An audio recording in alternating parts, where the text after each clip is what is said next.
foi, Carol? Compartilha a sua tela, não, sua câmera. Isso, foi. Estão me ouvindo agora? Ai, agora foi. Agora sim. Ai, graças a Deus. Ai. Espera aí. A Tatá não conseguiu? Ela não vai conseguir, porque por conta daquela questão lá.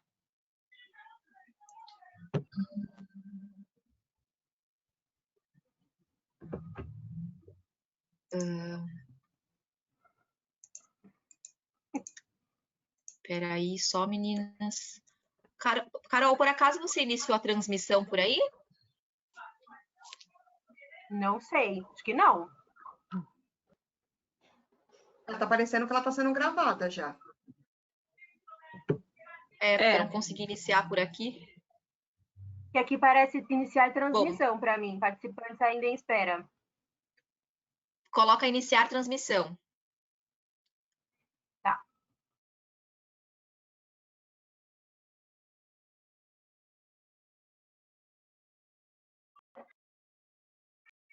Olá, boa noite a todos que estão aqui nos assistindo. Boa noite, meninas. Sara, Madu, Bárbara, Carol, Silvana e a Tata. Em nome da Science, muito obrigada por vocês terem aceitado participar desse bate-papo. Nós convidamos a Super Carol para ser a mediadora e a criadora desses bate-papos desse mês de setembro e o comecinho de outubro. Temas incríveis aí que a Carol pensou e as pessoas que ela fez a curadoria, selecionou a dedo de cada uma. É muito legal ouvir vocês.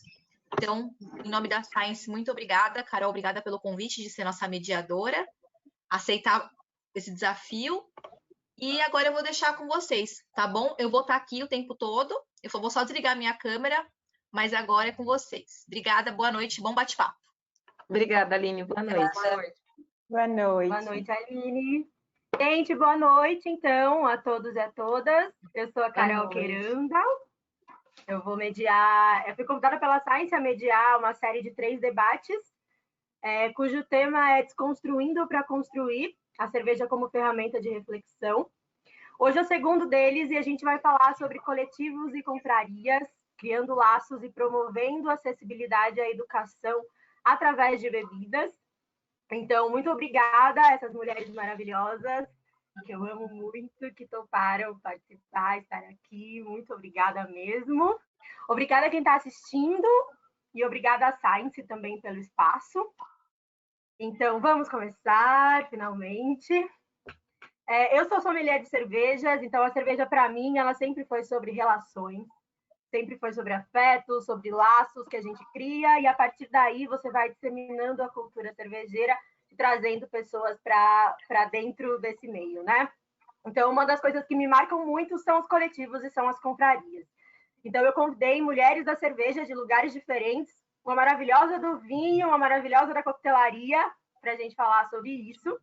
Acho que a gente pode começar com a sequência de apresentações, e eu já vou lançar a primeira pergunta. Vamos começar do começo. O que as motivou a fazerem parte ou a criarem coletivos e confrarias? Então, eu vou seguir a ordem da minha tela. Vou começar pela Sil. Boa noite, Sil. Oi, boa noite, meninas. Eu acho que eu não dei boa noite para Tata, que eu não estou vendo, mas boa noite, Tata. Boa noite. Bárbara, fico já feliz que ela entrou, Maria, Sara, Carol. Bom, a pergunta, você perguntou por que eu comecei, né? Qual foi o motivo da Confraria das Pretas existir? O motivo principal foi porque, no meu caso, não teve representatividade. As pessoas não viam representatividade em eventos sociais, em eventos voltados para vinho. E muitas dessas pessoas perguntavam para mim, né? Eu vou nos lugares de vinho e não vejo representatividade. Então, por isso, eu até parei de beber vinho. Eu gosto de vinho, mas como eu não vejo representatividade, as pessoas não me entendem muito bem quando eu vou, eu parei. Então, foi daí que, basicamente, começou as reuniões. Eu falei, nossa, a gente pode fazer uma reunião entre nós, isso com amigos, né? A gente pode fazer essa reunião entre nós para a gente fazer essas degustações. Basicamente, foi assim que começou. Legal. Se você é idealizadora do Confraria das Pretas, tem mais alguém? É você? Se quiser falar um pouquinho também para a galera conhecer. A Confraria das Pretas, eu sou a responsável, eu sou a idealizadora. Apesar da Confraria ter bastante gente, né? Esse público que tem maior na Confraria são as mulheres, mas também homem pode participar. Mas é só eu que faço toda essa parte de organização. Arrasou. Sara, boa noite. Olá, boa noite, Carol. Boa noite a todos e todas. Bárbara, Silvana, Maria Eduarda, Tata, e a todos vocês aí que estão do outro lado nos ouvindo, nos prestigiando nesse momento, trazendo a escuta para esse debate que a gente inicia agora. Bom, nós estamos falando aí de confrarias, coletivo, espaços, né, em que é possível socializar bebidas, no meu caso, a cerveja. Eu participo, na verdade, ele está em pausa, principalmente por conta da pandemia agora, de um clube de leitura chamado Quilombo de Leituras Negras, formado essencialmente por mulheres negras, onde se lia mulheres negras. E por que a escolha de se ler essas autoras especificamente? Porque na escola, na universidade, são literaturas, são autoras que são negligenciadas. Então, a escolha desse repertório. E esse quilombo, como chama um quilombo, como bem fala a Beatriz Nascimento, é um quilombo urbano, não tinha um espaço físico para reunião.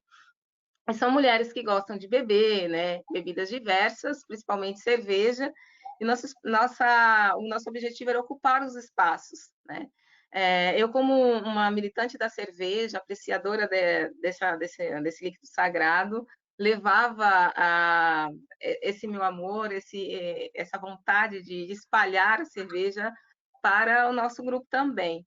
E nós acabamos por ir, por exemplo, fizemos um evento dentro de uma cervejaria aqui de Maringá. A ideia era ir para outra cervejaria, já estava em conversa com outras cervejarias, até porque suscita muita curiosidade de se conhecer a cervejaria, saber de processo, como que funciona. Não é um espaço que é muito socializado, né? E foi uma reunião incrível, a gente conversou antes com os donos, fomos muito bem recebidas. Então, tá ali sendo consultada, né? Você acaba sendo consultada para indicar um rótulo, uma cerveja, um estilo, né? Era muito bacana. E aliado isso com a literatura, era algo incrível, né? Então, a gente perceber que a cerveja, estou falando da cerveja porque é do espectro que eu falo, ela pode estar literalmente em diversos espaços, em diversos momentos de socialização, e tem um campo gigantesco para ser trabalhado, para ser levado. Não sei se as pessoas pensam, né? Mas aí, de repente, é um nicho para ser buscado, né? As confrarias, os coletivos, esses espaços de socialização, de congregação entre pessoas. Obrigada, Sara. Madu, boa noite. Oi, boa noite a todos, todas e todes. Sou Madu, faço parte do Pretas Cervejeiras. A gente costuma se colocar mais, assim, não só como um coletivo, mas como um movimento. Assim, a gente quer que todas as mulheres pretas que curtam beber cerveja, que se identifiquem com isso, sabe, possam se dizer pretas cervejeiras. Somos todas pretas cervejeiras. A gente entendeu que esse espaço, esse aquilombamento que a gente promove é um espaço de muito fortalecimento, sabe? Assim como a Silvana falou, a gente não encontrava muita representatividade nos espaços cervejeiros. E se a gente olhar para trás, assim, essas reuniões que as mulheres pretas fazem para beber cervejas, isso é muito antigo, assim, sabe? A gente não está fazendo nada novo. A gente não está inventando a roda. Até assim, se você olhar a página do Preta, você vai ver que a nossa foto de inspiração é uma foto da ala das Baianas, da Cidade Alta. É uma foto que tem uma série de mulheres negras ali reunidas em volta da cerveja. A gente percebeu que isso tinha muita potência, a gente percebeu que a gente está reunida é um espaço, pode ser um espaço de troca, um espaço de afeto, um espaço de pensar estrategicamente, sim, nas coisas que a gente quer construir. E acho que é por isso que a gente construiu esse coletivo, o Quilombinho, esse movimento Pretas Cervejeiras. É uma ferramenta da gente se fortalecer, da gente estar nesses espaços cervejeiros ou outros espaços de forma mais segura. Então, esse é o nosso objetivo. Obrigada, Madu. Babi, boa noite. Oi, boa noite, gente.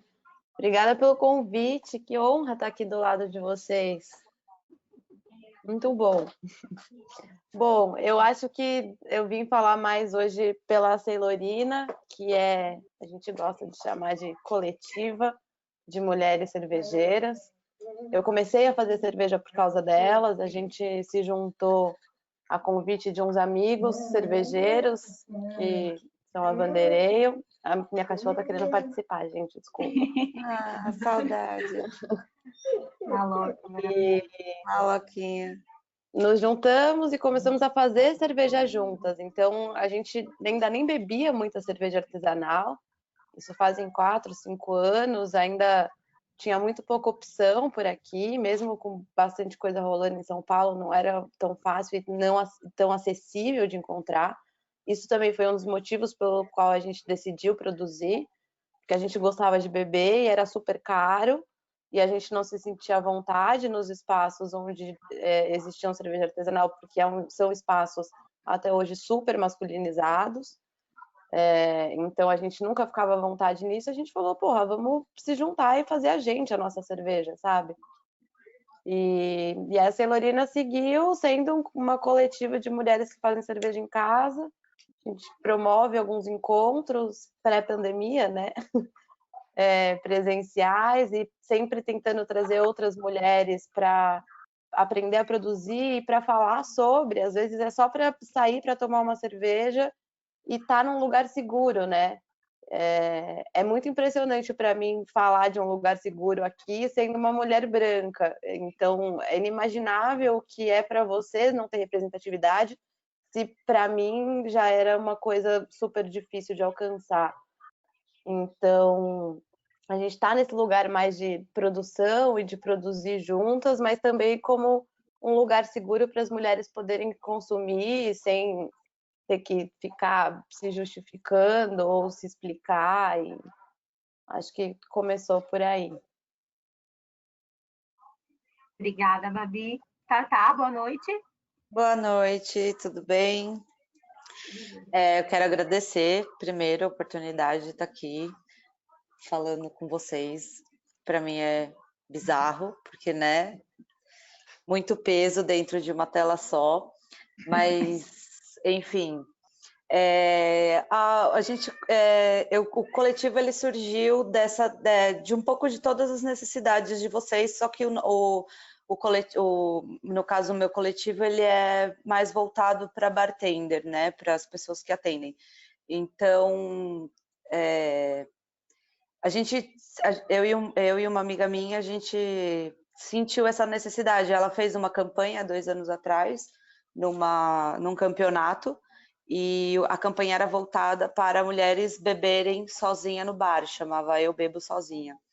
E foi muito boa, a gente teve ela teve uma repercussão muito boa e colocou e abriu essa discussão dentro do mercado. Só que aí a gente percebeu que não é o problema, na verdade, não está em a mulher só, né? A mulher sentar no balcão. O problema vem de dentro, né, do balcão. Então, a falta de mulheres no geral, assim, dentro do bar, é uma coisa que sempre assustou muito a gente, porque todas as equipes que eu passei até hoje, por exemplo, foram majoritariamente masculinas. Inclusive, trabalhei na Vandereio, conheci a Babi lá, e eu era a única tinha só eu dentro do Saga, né, de mulher, e na Vander eram duas meninas, só que elas eram do salão.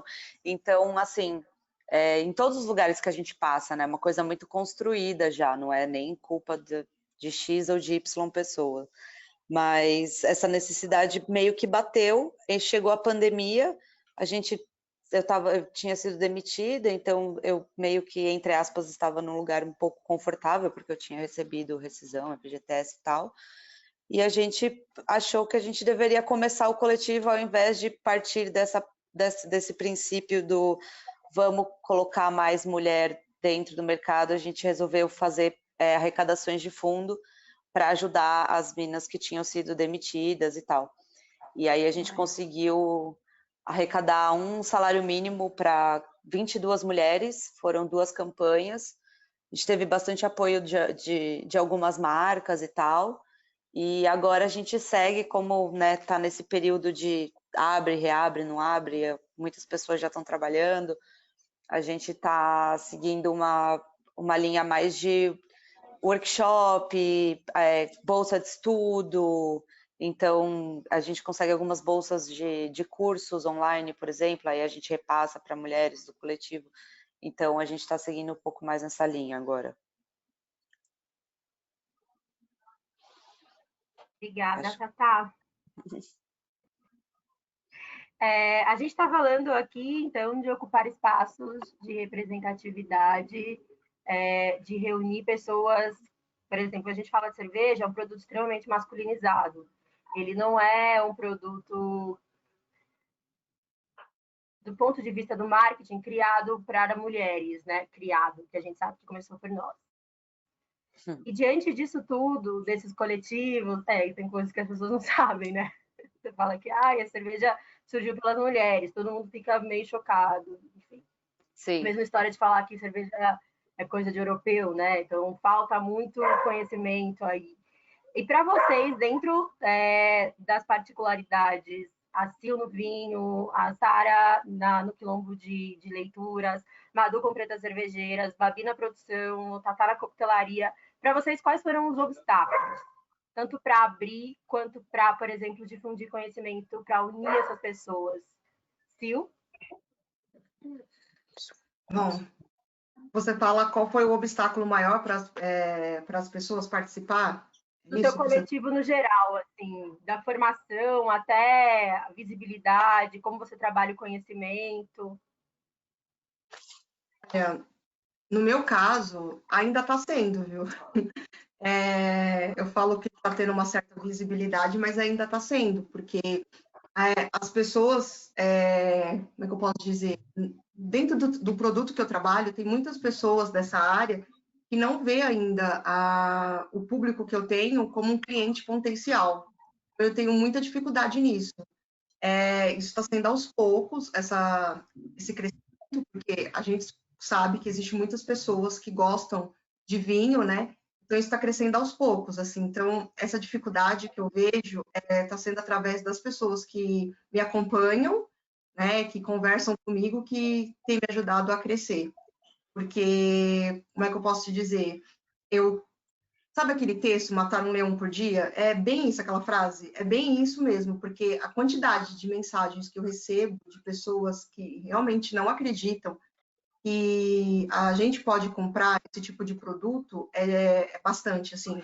Eu estou nessa área, né, desde 2010, então eu recebo muito esse tipo de informação de grandes empresários dessas marcas, que agora eles estão vendo que nós, né, mulheres em geral, é um público que, olha, é um público que compra, porque, vamos dizer assim, estamos na moda, né? Na visão deles, estamos na moda. É mais por causa disso.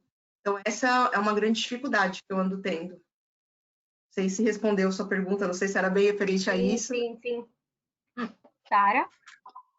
Bom, como eu disse, nós estávamos em fase de expansão, de constituição. Dentro do grupo no qual pertenço, que a gente está aí ainda nesse limiar por conta da pandemia, né? Não sei se vamos voltar ou não, mas a ideia é que volte. O objetivo era levar a linguagem da cerveja de forma muito acessível e democrática, né?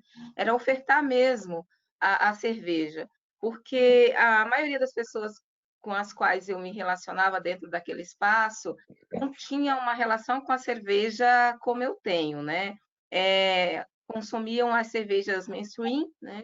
E a cerveja artesanal é um produto muito nichado, né, e focado em determinados espaços, determinados corpos, principalmente homens brancos heterossexnomativos. A gente não tem como fugir desse letramento, né? A gente não pode fugir desse letramento. Então, quando, por exemplo, a primeira reunião do grupo foi dentro de um espaço aqui em Maringá chamado Mercadão. Para quem vem a Maringá, sabe que é um espaço extremamente elitizado, né? E nós tivemos muita dificuldade de fazer com que essas mulheres fossem aquele espaço, embora a maioria fossem mulheres estudantes, que já tivessem uma carreira estabilizada, mas eram corpos pretos dentro do espaço notadamente branco. Então, a gente tinha aquele peso dos olhares que nos expulsava. Então, quando eu tenho uma foto que ela é belíssima, várias mulheres negras sentadas, né, resistiram, né, foi uma dificuldade de convencê-las a entrar naquele espaço, mas fomos. Falei, não, a gente precisa, quem não é visto não é lembrado, o espaço também é nosso e nós vamos. E fomos. E quando ficou aquela mesa gigante, cheia de mulheres pretas, de corpos de vários corpos, corpos dissidentes, não dissidentes, aquela beleza incrível, né? Sentados ali. E nós estávamos discutindo livros, todo mundo levou o livro para ver qual o livro que seria lido primeiro, que seria o primeiro livro a ser lido, né, no próximo encontro. Quando nós pedimos cerveja, fomos pedir cerveja, aí foi assim, Sara, o que você indica para nós? Aí fui perguntar, né, o paladar de cada uma, né, porque a escolha não deveria ser minha, deveria ser a partir do paladar de cada uma. E aí fui ouvindo e elas falando, eu gosto de uma coisa assim mais adocicada, eu gosto de uma coisa assim mais leve, eu gosto de uma coisa assim mais amarga, tal. E aí eu fiz a escolha, sugeri a cerveja, né?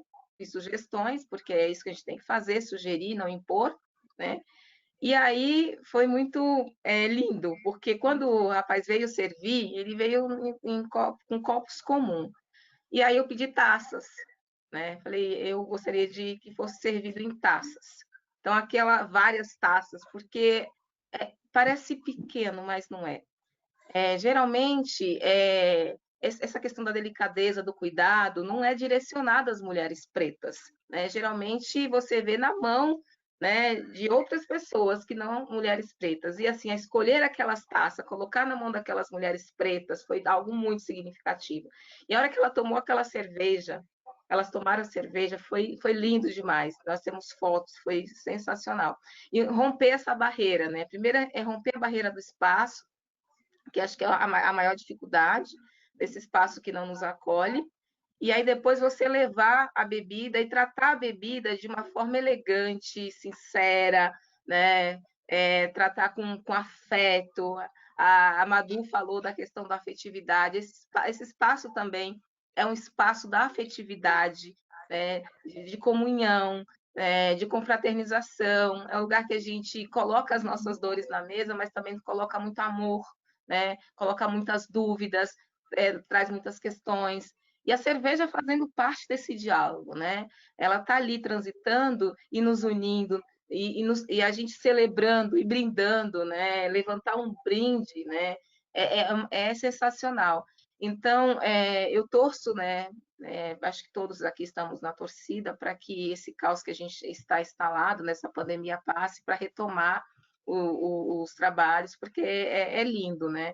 E assim, só para encerrar, né, não me alongar e passar as outras, quando eu vi, assim, aquelas mulheres entrando numa cervejaria, né, que uma ou outra já tinha ido individualmente, mas algumas não, e quando a gente chegou, todas aquelas mulheres pretas sentadas à mesa, sabe, celebrando, porque geralmente nesses espaços a gente está limpando a mesa, servindo a mesa, e nada contra, né? Deixo isso aqui registrado, né? Mas quando você está ali naquela posição de celebrar, quando eu penso nisso eu me emociono, porque você escrever uma história, né? Uma nova história, né? Construir uma nova história, uma nova narrativa, é o que a Conceição Evaristo fala para a gente, né? As nossas escrevivências, é a partir disso, né? Então, é isso. A cerveja, ela tem esse potencial, né? Eu estou falando da cerveja porque é por onde eu me comunico, né? Ela tem esse potencial de ser ferramenta de transformação, né? Porque ela é celebração. Então, ela é uma faca de dois gumes, né? Ela pode segregar e ela pode acolher. E eu convido a todos para estar do lado do acolhimento. Obrigada, Sara. Madu? Olá. Então, acredito que a principal dificuldade, assim, fiquei pensando nas falas das meninas, enfim, passou por a gente querer ocupar um espaço que nem sempre é amigável para a gente, sabe?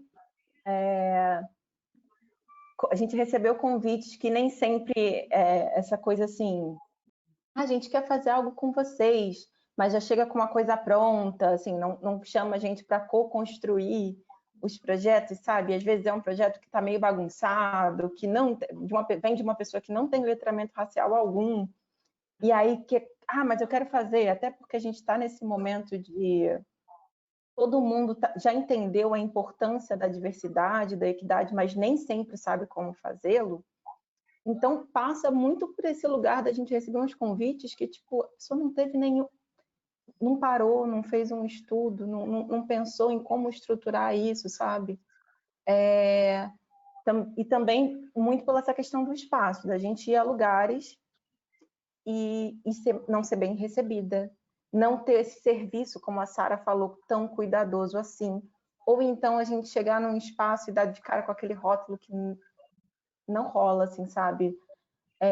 Eu acho que não é só uma dificuldade da questão do nicho da cerveja artesanal. É uma questão que negro enfrenta na sociedade, assim, querer ocupar espaços que não são amigáveis para a gente. E isso, inegavelmente, acontece dentro do meio cervejeiro. Acho que essas são as nossas principais dificuldades, assim. Babi? Obrigada, Madu. Nada. Babi, por favor.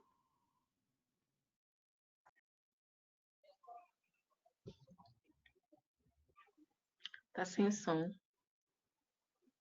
Tá sem som, amiga. Voltei? Desculpa. Eu acho que tem duas dificuldades diferentes, mas que seguem no mesmo caminho, que é o coletivo e a vida na produção, né? A Carol perguntou como que era a dificuldade na vida da produção, mas acho que a gente está falando muito aqui das nossas coletivas cervejeiras, e eu acho que principalmente como consumidoras, o que é mais difícil é ter esse lugar seguro onde a gente possa se sentir à vontade para questionar e para experimentar coisas novas e sem ter que ser testada a todo momento, né? Eu acho, e isso conversa também com a vida na produção. Enquanto eu me apresento como cervejeira, hoje eu sou sócia de uma cervejaria e sou cervejeira da Trilha. E quando eu me apresento como uma cervejeira, as pessoas questionam: mas você faz cerveja?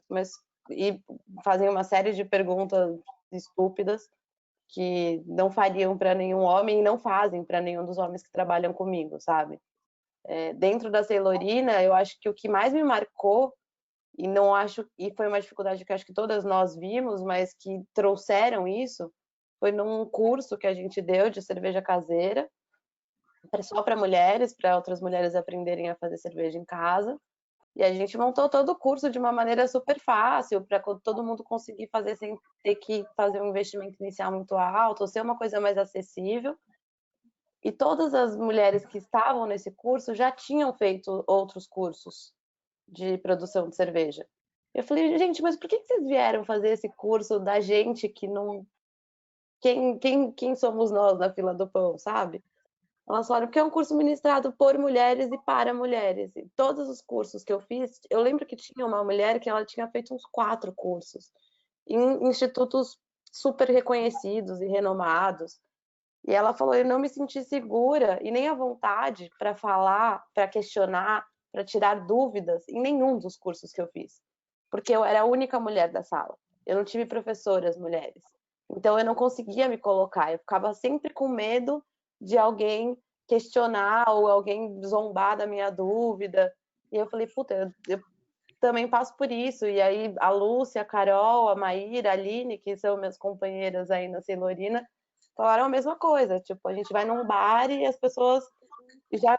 Não, mas você entende de cerveja? O que você quer pedir, sabe? Toma qualquer coisa, que essa cerveja aqui tem gosto de fruta, vai ser boa para uma mulher, sabe? Então, eu acho que é ainda nesse caminho de se afirmar e mostrar que você sabe, eu acho que é a maior dificuldade, porque é muito chato ter que fazer isso, né? A gente estuda pra caramba, a gente investe muito nisso e sempre tem que ficar provando que a gente está sabendo o que está fazendo. Obrigada, Babi. Tatá, por favor. Bom, acho que coincidentemente com todos os outros obstáculos de todas as outras mulheres aqui, o nosso também foram os homens. Uau! Chocada eu tô. E assim, dentro do coletivo, na verdade, não foi difícil, porque como nós somos só mulheres, a gente tem um senso, uma noção de muitas coisas, tipo, são 3 mulheres e 2 mulheres que ainda estão empregadas e têm cargos e as responsabilidades delas são maiores do que elas são gerentes de bares no plural, entendeu? Então, tipo, não é só um. Então a gente consegue se entender muito bem nesse quesito do tipo entender que alguém está ocupado, que não pode fazer. Então o coletivo flui muito numa boa, assim. Agora, durante as campanhas de arrecadação, a gente ainda não teve coletivo fora da pandemia. Então, eu não tenho como falar para vocês se fisicamente, né, se frequentando lugares a gente vai ter algum tipo de barreira, mas assim, enquanto a gente estava fazendo o crowdfunding, a gente passou por muita dificuldade com homens, tipo 98%, e assim, com colegas, né, entre aspas, de profissão. Então, coisa de eu ter ouvido fulano perguntar se as pessoas tinham certeza mesmo que as arrecadações iam para as pessoas que a gente estava falando que ia. Então, quer dizer, a gente teve vários homens que têm posições altas dentro de marca, sem ajudar ninguém e sem fazer nada, questionando pessoas que estavam ali fazendo e prestando contas em relação às coisas que estavam acontecendo, sabe?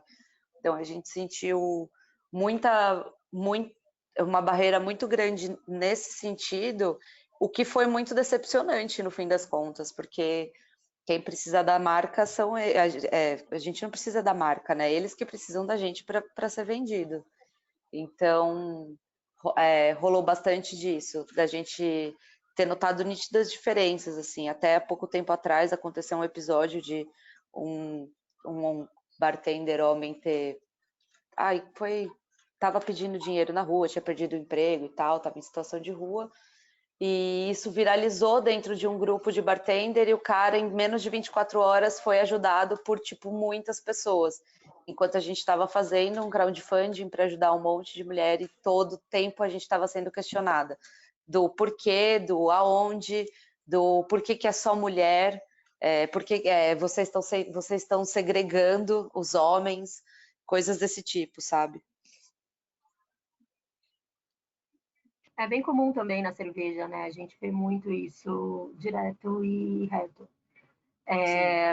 Eu acho que, na minha opinião, enquanto coletivo, enquanto profissional, um indivíduo, enquanto mulher negra ainda na minha posição, a gente passa pelas mesmas coisas. Eu divido o taproom com uma mulher branca e essa semana mesmo um cara, ele claramente não quis ser atendido por mim, ele quis ser atendido pela garota que trabalha comigo, pela minha companheira de trabalho, e, enfim, sendo que a gente ocupa o mesmo lugar, a gente tem a mesma qualificação, fala as mesmas coisas, enfim, né?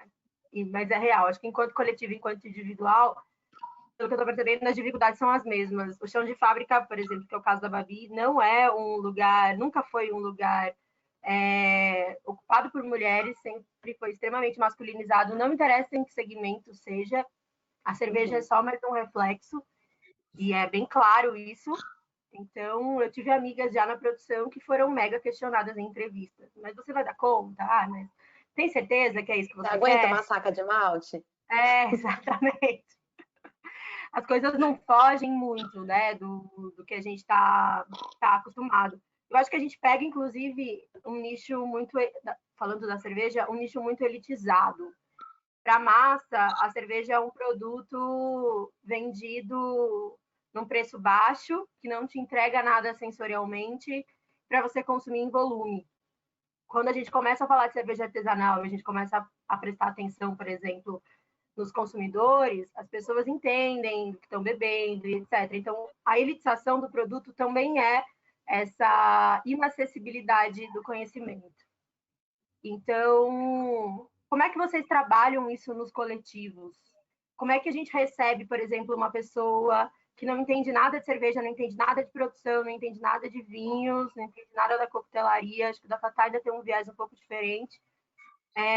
Como é que a gente traz essa pessoa, faz com que ela se sinta confortável, faz com que ela sinta que esse é o espaço dela, porque é muito comum a gente estar num lugar, às vezes num festival, e não conhecer tal estilo, ou não saber, às vezes, pronunciar o nome daquela cerveja e ser extremamente maltratado.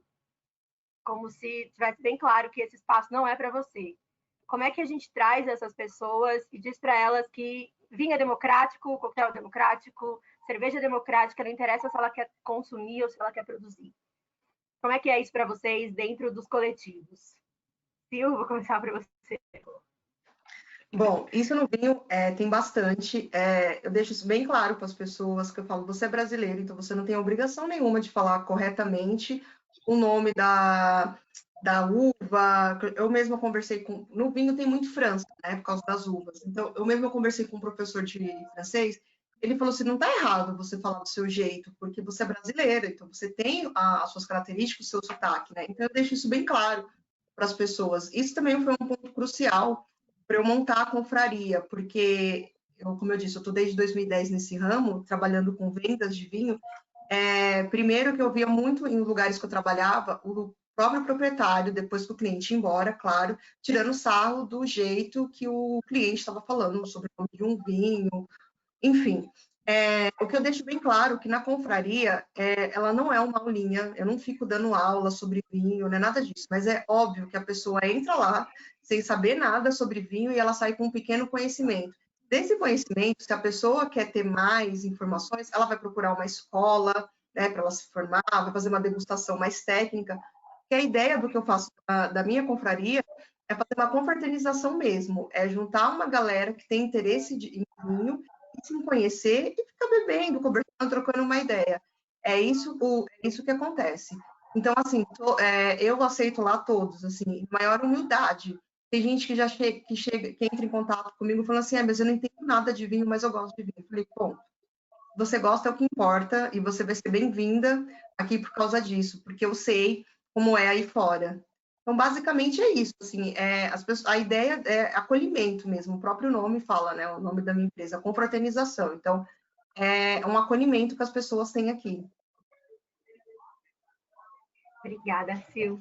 Sara, por favor. Bom, eu fui uma dessas pessoas aí que você citou aí nos festivais que foi ridicularizada por não saber pronunciar a IPA, né? Eu li Lipa e fui ridicularizada, inclusive nem tive a atenção que merecia ter tido, né? Que as pessoas que foram depois de mim ser atendida foram muito bem recepcionadas, porque eu não sabia pronunciar a IPA. Quando eu vou conversar com alguém que vou apresentar uma IPA, as pessoas falam, eu quero uma cervejinha que ela seja assim mais amarga. Aí eu falo assim, eu sempre falo IPA, né? Explico para a pessoa também que existe uma outra forma de pronunciar e ela pode pronunciar as duas se ela quiser, né? Então, sem impor nada, sem ser de forma arrogante, porque geralmente é isso que acontece, a pessoa vem super arrogante falar.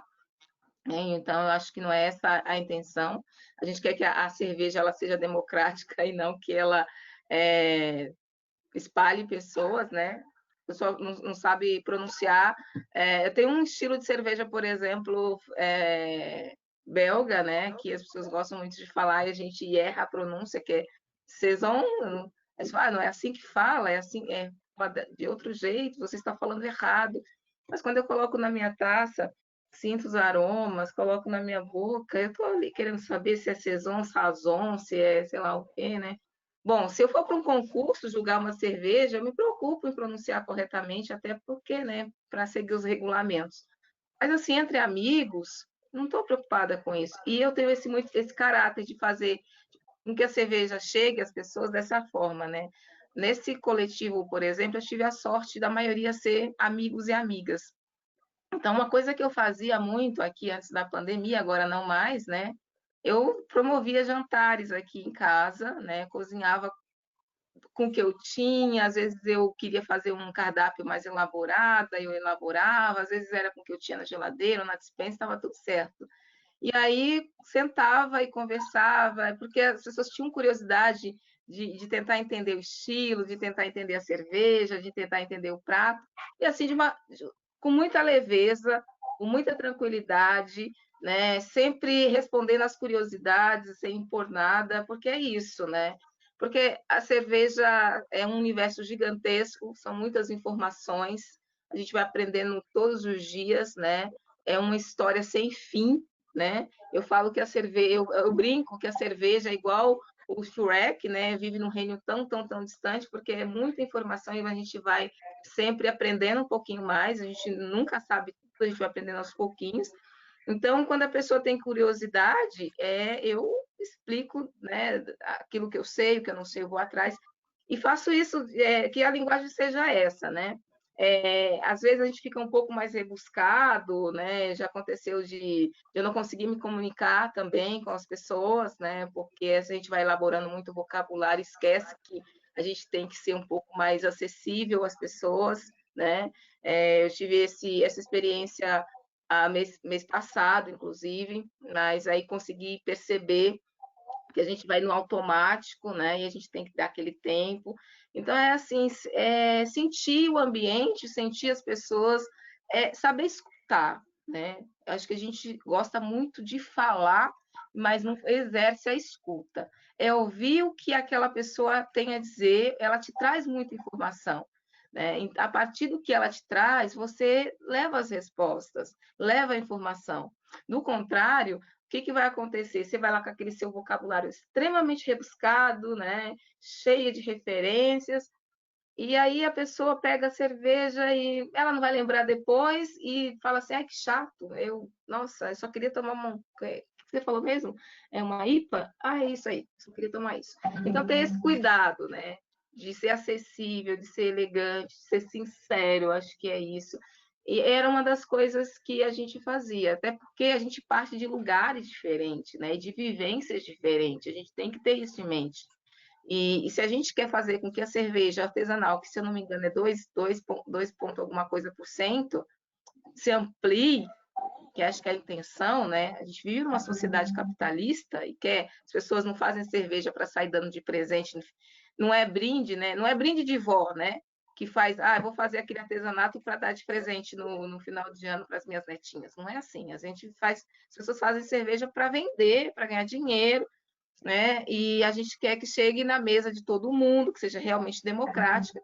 Então, a gente tem que saber fazer dela ponte, né? Então, acho que era isso, era conversar de uma forma bem tranquila. Eu lembro que a primeira vez que vieram amigas aqui em casa, inclusive fazia parte desse coletivo, foi em 2018, em junho de 2018, foi inverno. E aí as pessoas falaram assim, mas uma cerveja com sopa? Pode? E aí a gente conversa, achei que era só com vinho, né? E aí você vai explicar que sim, vai conversando, dialogando e tal, sem ser aquela coisa chata, impositiva. E aí a pessoa sai dali e manda mensagem assim: olha, estou aqui no mercado comprando uma cerveja tal. Nossa, agora quero experimentar essa aqui. Eu peguei um livro e vou tomar com tal cerveja. Olha, agora eu sei escolher uma cerveja. Eu chego no mercado, eu consigo pensar, olha, essa daqui tem notas de laranja. Nossa, essa daqui tem extrato tem notas de banana. Olha, essa daqui tem notas florais. É isso, sabe? Então, é dialogar sem impor o que você pensa e trazer sempre as pessoas para o seu lado, qual que é o seu lado? O lado da cerveja. E dizer para ela, olha, você tem poder de escolha e você pode criar seu repertório e escolher. E nada melhor, assim, né? Coletivos é ótimo para a gente estar ali, porque a gente está ali numa entrega, a gente está aberto, está aberta, né? E está franco, está franca de fazer isso. E é um espaço que muita gente não dá valor, né? Principalmente o mercado não dá valor. E são essas pessoas que fomentam a cultura da cerveja, porque é a formiguinha, o boca a boca, né? Porque que faz, porque assim, às vezes você tem uma dificuldade de fazer uma pessoa gostar do amargor, né? Porque culturalmente a gente não foi educado para isso. E aí você vai ali devagarinho introduzindo uma cerveja com um pouquinho mais de amargor, você leva uma Session IPA, a pessoa acha, ai, que leve, que aromática, que amargorzinho legal. E aí, de repente, a pessoa está migrando para outras experiências. Então, é isso, né? É troca de afeto. Eu acho que a cerveja tem esse lugar, né? De afeto, da troca, da comunicação não violenta. Eu ouvi aqui na fala da Madu, na fala da Bárbara, o tempo todo, né? Lugar de acolhida. E a gente faz a cerveja para isso, para socializar. E a gente quer tomar cerveja e não se sentir agredida e se sentir acolhida. Então, são espaços que a gente pode partilhar experiências, porque nada é mais que isso, de partilhar experiência. E o que é a cerveja, se não experiência?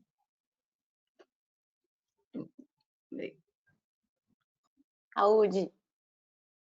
Arrasou. Saúde. Madu, por favor, meu bem. Então, eu acabei não contando. O Pretas hoje ele é formado por mais 5 pessoas. São mulheres plurais, assim, que cada uma tem uma relação absolutamente diferente com a cerveja e, consequentemente, está numa etapa de conhecimento diferente. Então, isso é muito bacana, assim. As pessoas, a maioria que segue a gente são pessoas iniciantes, e tem curiosidades, assim como as pessoas que estão dentro do coletivo, sabe? Também estão começando. E a gente também não se propôs em nenhum momento a ser aquele perfil especialista, beer geek, para, sabe, avaliar cada cerveja. Não é sobre isso. A gente quer, primeiro, naturalizar a presença de mulheres nesses lugares, de celebração, de afeto, de confraternização. Então, essa questão de levar o conhecimento, a gente leva a partir da nossa própria vivência, sabe? As meninas estão aprendendo, então elas aprenderam alguma coisa e colocam ali. Eu tenho formação na área de cerveja também, então, e também sou cientista, enfim. Essa coisa de divulgação de conhecimento sempre foi algo que é muito importante para mim. Eu acho que conhecimento só é válido quando a gente compartilha. E acredito que também não tem sentido algum eu ficar falando só para iguais, só para os meus, sabe? Nem na academia, nem nos espaços da cerveja. Essas pessoas já sabem, já têm acessos, enfim, eu acho que é muito importante a gente levar essa troca para outras pessoas que também estão querendo, que também, enfim, que também estão dispostas. Isso é bacana. E uma outra questão é que antes da pandemia a gente fazia os nossos rolezinhos, a gente hackeava alguns espaços, a gente contava para as mulheres, a gente vai estar nesse bar tal. Então, se quer beber junto, se quer aprender um pouquinho, se quer trocar uma ideia, quer estar ali, a gente vai estar nesse espaço, você vai ser super bem-vinda. Eu sei que essa primeira chegada no bar ou essa primeira escolha pode gerar um pouco de medo, sabe? Tem opções infinitas, então a pessoa que não conhece muito acaba ficando perdida. Então, acho que quando a gente está em grupo, quando a gente está em coletivo, uma sugere, você acaba perdendo um pouco desse medo inicial, sabe? Então, é muito isso que a gente faz no Pretas, de levar um pouco das nossas experiências. As meninas também levam um pouco das suas experiências e mostram isso, essa fragilidade, de certa forma, sabe? Eu estou aprendendo, Estou construindo isso aqui junto com vocês. E chega para a gente também algumas perguntas. Eu gostaria de saber isso.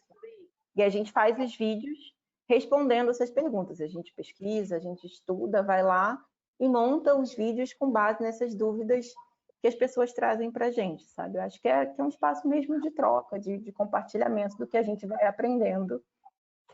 Enfim, acho que é isso, essa questão da dúvida, do conhecimento cervejeiro. E acho que isso é muito, muito importante. Não adianta a gente ficar falando só com aquele nichinho, com esses quase 3% de cervejeiros, assim, se a gente quer de fato levar a cultura cervejeira para mais pessoas, a gente tem que comunicar com mais pessoas, e mais pessoas diferentes, mais pessoas diversas. Assim, eu acho que é assim que a gente vai conseguir ampliar o mercado.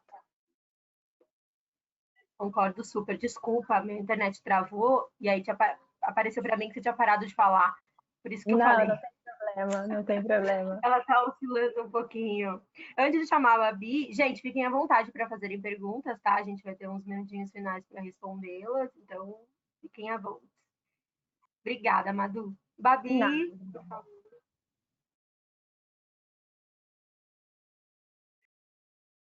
Gente, de novo, eu desativei o microfone, desculpa. É porque minha cachorra, não sei se vocês viram ela aparecendo aqui em algum momento, aí é melhor deixar ele desativado. Eu acho que a questão principal, assim, tudo já foi falado, né? A gente fala muito na Catimba, que é a minha cervejaria, eu tenho mais 2 companheiros nessa empreitada aí, e a gente sempre fala muito de acessibilidade. E aí, quando a gente fala de acessibilidade, a gente está falando de acessibilidade no bolso e a gente está falando no paladar.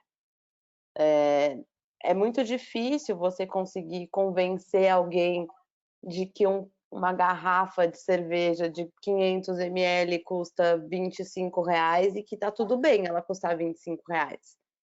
Porque essa pessoa não vê a gente ali no chão da fábrica, ela não sabe quanto custa o quilo do lúpulo, ela não sabe que os insumos são importados, ela não sabe o investimento que existe em estudo, em equipamento, e eu não posso explicar isso para a pessoa que vai consumir uma garrafa de R$25, porque ela vai falar, que saco, eu vou tomar uma Heineken, sabe? Então, a gente pena muito com isso quando a gente está fazendo as cervejas, assim. A gente não quer vender caro, e ao mesmo tempo a gente quer entregar uma cerveja que seja boa, mas que ela também não chegue assustando, assim. Eu acho que a Sara falou muito disso, de apresenta devagar, toma uma Session IPA, depois você vai tomar uma IPA, vamos acostumando o paladar para a gente beber outras cervejas mais complexas e que a gente não está acostumado a beber sempre. Na Catimba, eu sempre, na criação das receitas, tenho essa preocupação. A gente não gosta de usar termos em inglês, então a gente trocou drinkability, que é o termo utilizado para uma cerveja que é fácil de beber, que é mais aceita pelo paladar, a gente usa biritabilidade. E aí, toda vez que eu estou pensando em alguma receita nova, o foco é sempre mirar na biritabilidade. Ela pode ser... Eu tô tomando uma IPA, inclusive, agora, nossa, e pode ser uma IPA, mas ela pode ser uma IPA que não tem um amargor que vai pegar na sua garganta por 5 minutos depois que você der o primeiro gole. Ela não precisa estar explodindo de lúpulo, não precisa estar com um corpo super alto que vai deixar você mais empapuçado, mais rápido. Então, eu acho que tem muito dessa preocupação, falando como produção, de pensar num produto acessível, tanto no paladar quanto no bolso das pessoas. Eu não preciso usar 20 quilos de lúpulo na cerveja que eu quero vender, porque eu não quero que essa cerveja seja cara, porque eu quero que todo mundo tome, sabe? E, ao mesmo tempo, esse lugar de ser um lugar de acolhida mesmo, de o que você gosta de beber. Eu falo muito que meu pai é a minha régua de quando eu estou produzindo e apresentando coisas novas. Meu pai é um típico bebedor de Skol, de churrasco no final de semana, assim. E aí tudo que eu faço, eu tomo para ele e falo, tem gosto de maracujá. Tá azeda, muito doce. É sempre meio aí. Aí quando eu levo um negócio para ele, eu falo, pai, e aí? Ele, essa aqui dá para tomar. Ah, então beleza. Então essa cerveja tá boa. Essa cerveja a gente vai conseguir chegar em mais pessoas, não vai ser tão difícil de acessar as pessoas. E essa conversa de o que você gosta, sabe? Quando a Sara faz os seus jantares, mas o que você gosta de tomar quando você não está tomando cerveja? Você gosta de tomar uma batida mais doce? Puta, então, se eu gosto de bebida doce, eu tenho uma cerveja aqui que é mais doce, com corpo mais alto. E ter esse espaço aberto para trocar também, né? Para as pessoas não se sentirem... A gente perde um pouco a mão, né? Eu acho que quanto mais a gente vai conhecendo e mais a gente estuda, a gente fica com esse vocabulário um pouco mais rebuscado, a gente começa a usar termos em inglês, a gente começa a usar os termos que não são conhecidos das pessoas que não estão acostumadas a tomar cerveja artesanal. Então, eu acho que tem o nosso lado de quem está querendo trazer as pessoas para cá, de trazê-las com mais carinho, para elas não se assustarem logo de cara, e de prestar atenção também em o que as pessoas estão fazendo, sabe? O que você gosta de comer. Eu, por exemplo, não gosto de cerveja de trigo, é muito difícil tomar cerveja de trigo. Mas um amigo que é sommelier um dia falou, come sanduíche e toma essa cerveja. Eu falei, não gosto, mas que mania de me enfiar cerveja de trigo. Adorei, que harmonizou perfeitamente com o sanduíche e eu consegui tomar a cerveja, sabe? Então é isso, é cuidado, acessibilidade e atenção. Eu acho que são os pontos principais. Assim. Obrigada, Babi. Tatá, por favor. A gente, no coletivo, a gente está tentando focar um pouco mais na parte teórica, por enquanto, né? Por causa da pandemia. Então, a gente está bolando uns workshops. Aí, esses workshops vão ter um valor. Esse valor vai ser revertido para cursos para elas. E no próprio workshop vai ter um número de vagas para mulheres que não vão ter custo, né? E como um coletivo, assim, no geral, a gente quer focar muito mais nisso do que na formação acadêmica mesmo, sabe? Porque, não sei, acredito que na cerveja seja da mesma maneira, mas a gente tem umas figurinhas muito carimbadas dentro da coquetelaria, então é muito fácil você vender um curso quando você tem um nome, e não necessariamente o seu curso ele tem um conteúdo relevante ou tem qualidade, sabe? E isso acaba formando péssimos profissionais. E a gente enfrenta muito disso, porque fora todo o machismo que a gente encontra, tem essa parte a gente não é testado só pelos colegas de trabalho, a gente é testado pelos clientes também. Então, se você não tem uma boa base e uma boa fundamentação das coisas que você está falando, que você está fazendo, a caminhada fica muito mais difícil. Então, a gente está tentando focar um pouco mais nessa coisa mais essencial para dentro do atendimento e dentro da coquetelaria do que as outras escolas ou os outros cursos estão tentando oferecer, sabe? Porque é tudo muito desumanizado. Então, você tem muita gente que entrega muita apostila e é isso. E aí, no dia a dia, você tem uma vivência péssima dentro do seu trabalho, porque alguém que não sabe escutar, que sabe fazer as coisas, que não sabe fazer alguma coisa, também não está disposto a aprender e não tem também ninguém que quer ensinar, sabe? Então, a gente está tentando pegar bem dessa parte do comecinho mesmo, para poder conseguir mudar de fato, assim, a área, de dentro para fora, assim. E acho que é isso. Obrigada, Tatá. Eu acho que de coquetel para vinho e para cerveja a gente tem muito em comum, né? Muito, é Sim. impressionante, né? Como a gente não se conversa tanto, e aí nesses momentos a gente vê que a Tatá foi falando, eu falei, gente, mas é a mesma coisa. Sim, e eu ainda trabalhei com cerveja um tempinho, né? Então, Sim, eu peguei... Você tava ali nos dois, né? Era cerveja e cachaça, então era um ambiente super, assim, super hostil para mulher, sabe? Uhum. não por parte dos donos, mas por parte dos clientes mesmo. E até mesmo alguns funcionários. Então, é difícil, assim. É bem difícil. Eu imagino que para vocês seja tipo 1 milhão de vezes pior, sabe? Eu posso fazer um comentário disso que a Tatá tá Claro. falando? No vinho também tem isso, Tatá. Eu fui fazer um curso com uma pessoa no vinho que tem vários títulos de melhor sommelier, enfim. E aí eu falei, nossa, então se eu vou fazer com o melhor, eu vou ter bastante informações, né? A pessoa, ela não sabia dar aula, assim, ela não tinha um diálogo para dar aula. E todo mundo foi nessa expectativa, né? Para fazer com o melhor, era um homem, ele não sabia dar aula, assim. Tanto que depois eu mandei um e-mail reclamando para esse espaço. Falei, olha, e eu não fui a única, porque ele não sabia dar aula, assim, ele não conseguia dialogar com a gente. Ele estava tratando a gente como se fosse um cliente, mas um cliente que entendesse muito bem do assunto que ele entende, entendeu? Assim, tipo, de um jeito que ele tinha dificuldade para explicar para a gente. É muito parecido isso que você está falando. Também tem isso no Sim, cerveja. sim. A cerveja tem muito. Desculpa, pode falar, Tatá. Imagina, não, e ainda rola todo o resto da falta de disciplina, porque a gente mexe com bebida alcoólica, né? Então aí entra já outro agravante, que é as pessoas que costumam se embriagar durante o serviço e acaba fazendo a vida dos outros o inferno.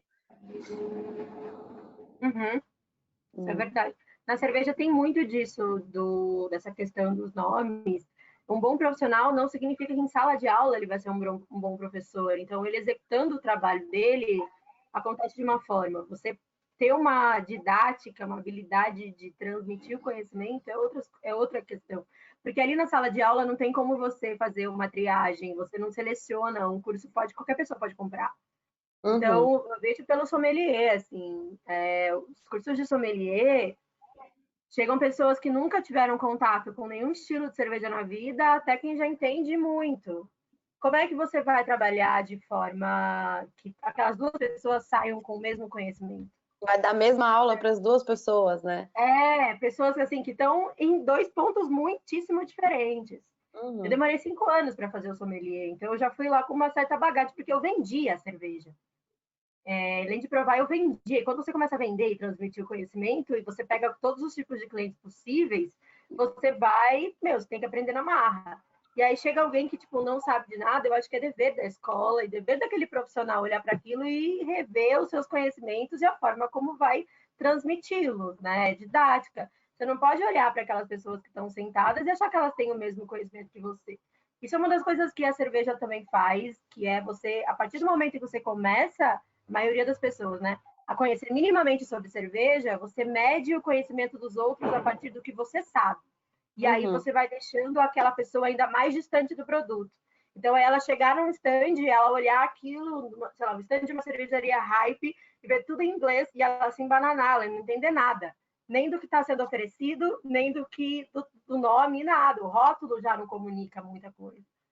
E ela chega lá e ela se sentiu muito mal, coisa que já aconteceu comigo. Meu inglês é horroroso. Hoje eu tenho algumas palavras dentro do meu vocabulário diário que são do meu trabalho. Mas não significa que chegue um gringo lá e eu vou desenrolar com ele um papo. E aí, às vezes, eu falo para outras pessoas, as pessoas falam para mim, nossa, mas o que você está falando? Aí eu inteiro falo, nossa, calma, eu também não sei, eu sei, mas ao mesmo tempo, quando eu cheguei... Ih, Carol travou. Travei? Voltou. Já voltou. Voltei. São essas barreiras que o mercado vai criando, que tem muito a ver com elitização. Elitização não é só sobre preço, é sobre inacessibilidade, é sobre você o não chegar num vocabulário, lugar... é isso, né? Tem tudo. E a gente Linguagem tem essa muito mania, excludente. né? A gente tem muito. Tudo bem, os nomes dos estilos, a gente sabe que tem quase... Não tem nada em português, né? Aliás, nem a Catarina Sauer é em português totalmente. Mas é cada vez mais complicado, né? Como é que você vai desmistificar a acessibilidade de um produto que nem na nossa língua é falado? E aí tem o que a Sara falou, gente, eu falo do jeito que eu quiser, sabe? A hora que eu vou tomar cerveja é que eu vou sentir, não tem Aí não E vai quando ter você está erro. junto com outras pessoas, isso é mais fácil de você. Eu, por exemplo, me sinto muito mais à vontade. Pode falar, Sara. Você está sem áudio, acho que seu microfone. Voltei, gente. Isso me remeteu a uma aula, né? Na verdade, foi uma conversa junto com a Confraria das Pretas, em que eu fui conversar com elas, né? E aí eu fui muito técnica. E aí depois eu falei assim, mas o que você está falando? Você vai naquele lugar professoral, porque eu fui naquele já lugar professoral. E eu não me toquei que era uma linguagem mais, né, informal. E aí, levando todos esses termos técnicos, tá, mas traduz isso, o que é isso? Depois que eu saí daquela aula, eu falei assim, eu preciso rever, né, o meu lugar de fala, né, e me colocar no lugar da escuta também. Até esse papel foi muito importante, né, ter aquele espaço para a gente comunicar e ver essa falha de comunicação. Porque a gente vai elaborando muito discurso, aí vai ficando muito técnico, até porque, como a Babi falou, tem toda essa linguagem, né, que ela é de fora, né? É uma narrativa eurocêntrica, né? Quando não é eurocêntrica, você está ali com os estadunidenses, né? Ou você está falando com a Europa, ou você está falando com os estadunidenses. E só que a gente está falando para brasileiros. Que não Nossa língua é tem... tão flexível, né? É tão Pois é. possível da gente E aí isso moldar. me trouxe muita reflexão. Eu aprendi muito, né, naquele momento. Aprendi, inclusive, que a gente precisa exercer o olhar de escuta quando está falando sobre cerveja, porque a gente vai sempre naquele lugar. Eu preciso, né, se eu não sou profissional, né, se todas aquelas pessoas com as quais eu estou me comunicando não são profissionais da área, não são técnicos, que eu preciso falar no linguajar técnico, porque, né, não desmerecendo as pessoas que estão ali, mas às vezes, na maioria das vezes elas não querem ouvir aquela tecnicidade naquele momento, né? Às vezes ela quer ouvir quando ela se inscreve num curso específico, quando ela quer fazer um curso específico sobre o tema, aí ela vai querer uma linguagem técnica. Agora, quando ela quer só confraternizar, ela não está interessada nisso, sabe? Ela está interessada em saber o que a cerveja te entrega, o que ela harmoniza, em que ela se comunica. Eu não quero saber se ela é uma IPA, né? A cerveja que acho que nós degustamos foi uma cerveja chilena, uma cerveja mista aí, de vinho e cerveja. E ela tinha a pronúncia dela em espanhol e em português, né? E eu achei muito legal quando a Silvana falou, não, vou falar o nome dela em português, porque nós somos, eu acho que essa barreira da língua a gente tem que quebrar. Isso me lembrou muito, acho que a gente está aqui falando sobre cerveja, mas somos mulheres pretas, e aí a gente aprendeu essa narrativa, essa linguagem, não tem como não falar, por exemplo, da Lélia Gonzalez, que vai trazer muito isso, né, da americanidade, e ela fala muito, nós somos brasileiros, né, falamos português, vamos falar nossa linguagem, porque a gente precisa se comunicar com as pessoas, né? E às vezes a gente faz isso, afasta, né, o acesso por conta da comunicação, porque a gente quer colocar aquele lugar muito da formalidade. E às vezes não precisa naquele momento, isso pode ser para um outro momento. Quando você ganhou o seu público, ele se interessou, e aí ele fala, olha, eu quero estudar tal coisa, não quero nem exercer a função, só quero saber um pouquinho mais, ele vai atrás, ela vai atrás. E detalhe, se ela te perguntar, né, responde da forma que ela quer ouvir. Agora, se é você jogando, porque você quer jogar a informação para dizer, eu sei, né? Aí eu acho que é meio complicado, aí você afasta. Eu já ouvi muitos relatos de pessoas, eu estou falando isso, não é só do meu olhar, tá? Observando as pessoas e eu escutando elas falando isso. Elas já me interpelaram muitas vezes, já mandaram ir nas caixinhas do direct várias vezes. Mas não pode ser numa linguagem mais acessível? Eu achei essa linguagem muito difícil. Eu ainda não estou preparada, eu estou chegando agora, estou me sentindo excluída. Dá para ser mais direto? Traduz isso. Essa é a palavra que eu ouço muito. Traduz isso para mim. O que é isso? Então, a gente tem que ter essa atenção, porque, de repente, é uma pessoa que vai se tornar um grande bebedora de cerveja, e vai sair aí militando por ela e levando para todo mundo, e, de repente, a gente perdeu aquela pessoa ali, naquele momento, que a gente poderia ter ganhado. Acho que é isso. Arrasou! Gente, alguém quer dizer mais alguma coisa? Eu quero. Eu acho que a gente falou de uma forma geral sobre exercício de empatia, né? De você olhar para as pessoas e tentar entender de fato onde essas pessoas estão e assim, não colocar mais barreiras de processo, assim, já tem várias. Assim como a Babi colocou, tem a questão do preço. Já existem essas barreiras que são difíceis da gente transpor. A linguagem não precisa ser mais uma delas. A gente pode sim transformar o conhecimento cervejeiro, levar para várias pessoas de uma forma mais acessível. Enfim, a linguagem não precisa ser de fato mais uma barreira, que já tem várias. Já tem os lugares que as pessoas vão, que geralmente são lugares mais afastados da periferia. Tem uma série de questões que a gente já enfrenta. Então, assim, a gente não precisa colocar mais uma. Concordo 1000%. Gente, a gente está chegando nos minutos finais. Antes de ler as perguntas, eu vou fazer a última pergunta. Diante de todo esse cenário de pandemia, o que mudou nos coletivos? O que isso trouxe de bom, apesar de, né, a gente saber que de bom mesmo não tem muita coisa.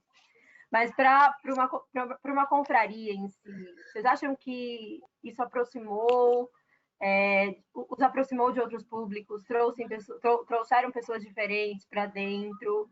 O que vocês acham? Sil, vou começar por vocês. Tudo bem. Bom, para mim foi bom, porque meu público maior era em São Paulo, né? Mas eu sempre tive outros públicos também do Rio de Janeiro, Salvador, eu também tenho bastante. Então, foi um jeito de eu ficar um pouco mais perto deles, porque agora eu faço as reuniões online. Então, mesmo voltando ao mundo normal, vamos dizer assim, se isso vai acontecer, mas eu vou continuar fazendo os encontros online, porque eu já tenho participantes de outros estados que querem continuar nesse rolê, como eu gosto de falar, nesse movimento que eu produzo na internet dos encontros. Então, isso é uma coisa que vai continuar. Foi bom para eu ter mais contato com eles. Eu já tenho os participantes online, que eu falo, esses são os confrades online de vários estados, vários estados de São Paulo. Então, para mim, nesse sentido, foi bom, assim. E fez eu conhecer um outro público, né? Eu consegui ver essa galera mais de pertinho, vamos dizer assim. Eu vejo ele da mesma forma que eu estou vendo vocês aqui, e eu consigo ter um diálogo com eles. Foi isso. Legal. Eu conheci uma pessoa, inclusive, do Rio, pela Confraria das Pretas, que foi a Daisy, que teve aqui esses dias. E ela disse isso, ela falou, nossa, foi a partir daí que eu conhecia, foi nessa pandemia maluca que eu conheci a confraria, e aí amei, enfim. Então, né, tem um lado bom, a gente vai se aproximando de pessoas que estão muito distantes da gente, sei lá, no mundo como ele era, talvez o digital ele ficasse pro futuro, né? E o futuro chegou aí de um jeito inesperado, né? Mas Sarinha, obrigada, Sil. Bom, pandemia não tem nada de bom, né? Eu acho que são um momento que a gente nem tem que superar essa questão, não tem nada de positivo, né? A gente tem aí mais de 140 mil pessoas mortas, enfim, pessoas perderam emprego, então não tem nada de positivo. Mas, assim, dentro desse aspecto do grupo do qual participava, nós demos uma pausa, agora estou retomando em um outro grupo, né? E foi bem bacana, né? Sábado nós tivemos nossa primeira reunião e já cheguei falando sobre cerveja, então já estava pensando, né? Já está pensando em daqui para frente fazer umas confrarias, quem sabe online. Já cheguei falando, inclusive, das amigas, né? Falando da confraria das pretas, foi só comprando vinho, postando. É isso, levando, socializando, né? Porque as pessoas querem, a gente quer, né? Porque está num momento muito difícil, né? De muita dificuldade, né? Aquelas pessoas que não têm condições, estão saindo para trabalhar e voltando com medo para casa, as que estão em casa, que podem, por conta do home office, conseguem, também fica com aquela dificuldade, né? Então, é um momento de você um pouco de tentar respirar, né? Que é uma das dificuldades que a gente tem tido, né, nesse período. Então, é um momento da gente de acolhida, de afeto, de socializar, né, entre aqueles e aquelas que podem, e levar de forma consciente, né, até porque a gente está dentro de casa, a gente não pode esquecer de que o álcool tem que ser nosso aliado e não nosso inimigo, a gente tem que deixar ficar muito bem pontuado, até porque a gente não pode esquecer que a gente está falando sobre bebidas aqui, sobre mulheres, a gente não pode esquecer que nessa pandemia as mulheres foram as maiores vítimas de feminicídio, de violência, e a gente sabe que o álcool ela potencializa, e é uma coisa que eu sinto, inclusive, nas propagandas, as pessoas não falarem sobre isso. Eu acho que enquanto mulheres aqui, a gente tem que pontuar isso, a gente está falando sobre a bebida, de quanto ela é democrática, de quanto ela é maravilhosa, de quanto ela flui, de quanto ela pode agregar, mas a gente também pode, a gente precisa pontuar essas questões, porque, sobretudo, as mulheres negras que foram as maiores vítimas, né? Então, a gente tem consumir, ela tem coisas positivas que a gente tem que deixar isso pontuado, mas a gente não pode esquecer, né, de trazer esses outros espectros, de falar sempre da moderação, do cuidado, refletir um pouquinho. E fazer da bebida nossa aliada, né? Eu acho que essa que é a grande... E tem sido, assim, pelo menos a minha experiência, não posso falar pela experiência de outras pessoas, né? Mas pela minha experiência de algumas pessoas que eu convivo, tem sido um momento de confraternização, de lazer, enfim, né? Até porque a gente não pode sair viajando, a gente não pode, né? A questão espacial está bem restrita, né? Então é isso. E até para finalizar, eu deixo esse meu recado, né? Beba, mas beba com moderação, beba com cuidado, beba com consciência.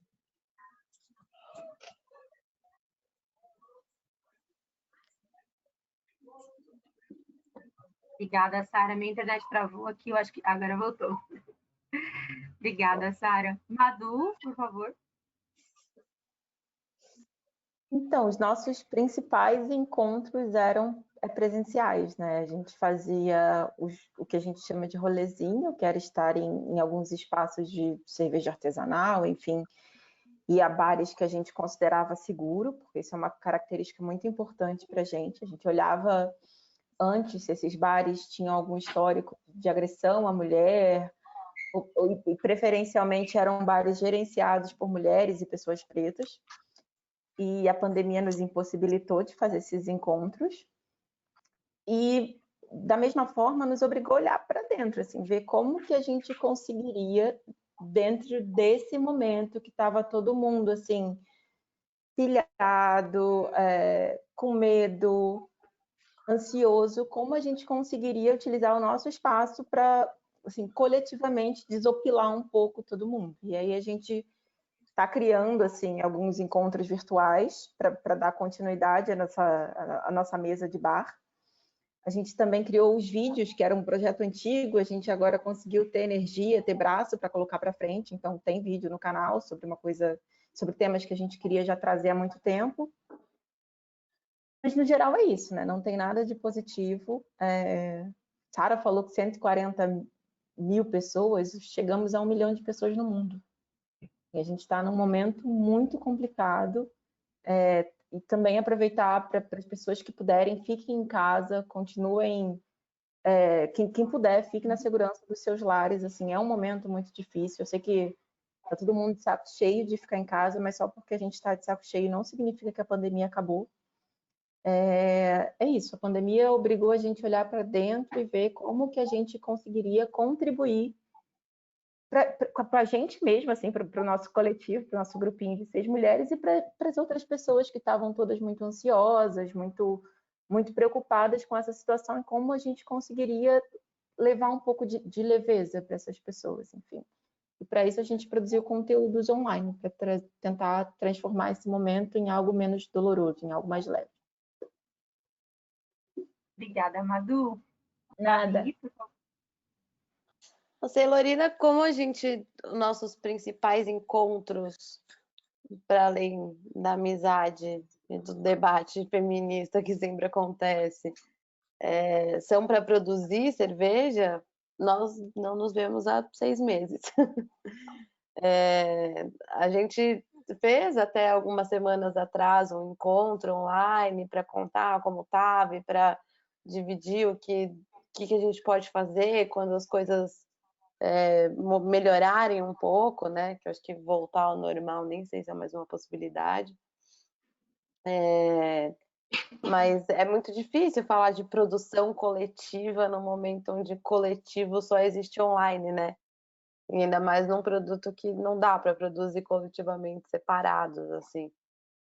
Então, por enquanto, e acho que um pouco sem perspectiva de voltar em eventos e a ocupação que a gente fazia não existe online. Existe se reinventar e fazer outras formas, mas o que é a Ceilorina não existe nesse momento de pandemia, assim. Só um lugar virtual da acolhida e para nós mulheres que estamos juntas, assim, como consumidoras cervejeiras. Obrigada, Gabi. Tatá, por favor. Eu acho que ao mesmo tempo que foi muito boa a criação do coletivo para poder iniciar esse discurso, sabe? Começar a implementar. Ao mesmo tempo foi um divisor de águas, assim, foram muitas máscaras que caíram, foram muitas empresas que a gente vê hoje com outros olhos, foram muitas pessoas que a gente achava uma coisa e no fim elas não eram, então foi bem,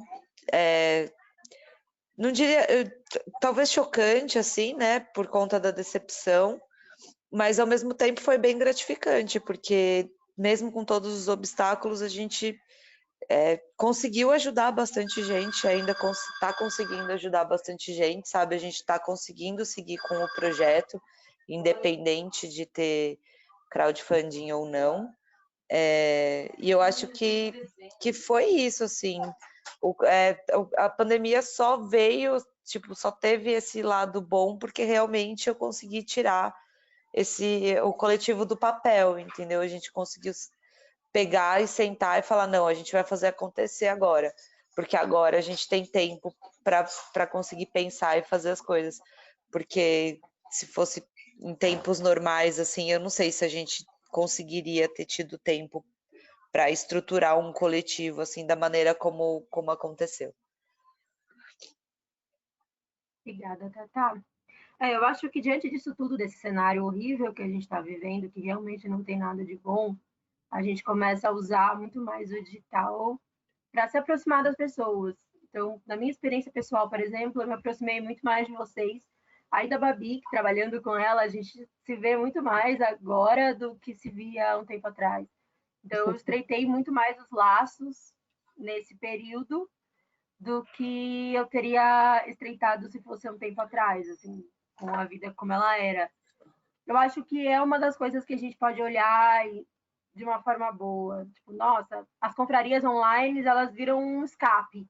Aquele momento do dia que você se prepara, você passa uma maquiagem para quem curte, separa a sua taça preferida, a sua bebida favorita, sempre bebe com aquelas pessoas que talvez você, na vida real, né, no mundo como ele era, fosse mais difícil de encontrar. Então, talvez seja por aí, né, o papel dos coletivos e das confrarias nesse momento. A gente tem que relaxar em algum momento, né? Tem que se desligar, tem que olhar pra gente e falar, nossa, eu mereço uma cerveja, eu mereço um vinho, eu mereço um drink. E uma das coisas desse momento é que a gente começou a olhar também para os pequenos produtores e escolher muito bem onde a gente gasta o nosso dinheiro, com quem a gente gasta o nosso dinheiro. O que a gente faz com esse tempo que a gente está trabalhando, agora que a gente olha para o trabalho de uma forma muito diferente. Eu estou saindo desde o começo, eu vivo com medo. Então, eu fui visitar os meus pais uma vez, mas é porque, assim, não estava conseguindo mais segurar. Então, eu acho que tem disso, né? Você escolher onde você vai colocar o seu dinheiro, com quem você vai beber também, ainda que virtual, e o que você vai beber. Então, já que a gente está em casa o tempo todo, a nossa casa é o nosso refúgio. A partir desse momento, ele virou o único lugar possível de estar. Seja trabalhando, seja bebendo, então a gente precisa fazer dessa experiência, que seja aquele momento do final da semana a melhor possível. Eu acho que as Sonfarias têm ajudado muito nisso. Essa reunião, que seja um boteco online com os amigos, vira uma válvula de escape, assim, algo que você pode sentar e falar, nossa, agora não vou pensar em nada, eu vou ver só as pessoas que eu gosto, vou beber com elas e conversar. Enfim. A gente tem alguns comentários, eu vou ler do meu celular, porque meu computador é meio ruim. Vou começar pela Carol Silva, que disse: meninas, muito legal os relatos de vocês. Moro em Santa Catarina e participo dos eventos cervejeiros aqui no canal, enquanto consumidora. Gostaria de saber de vocês se participam desses eventos aqui e em outros lugares e como se sentem em relação à segurança, acolhimento e atendimento nesses eventos. Quem quer começar? Sara? Sil?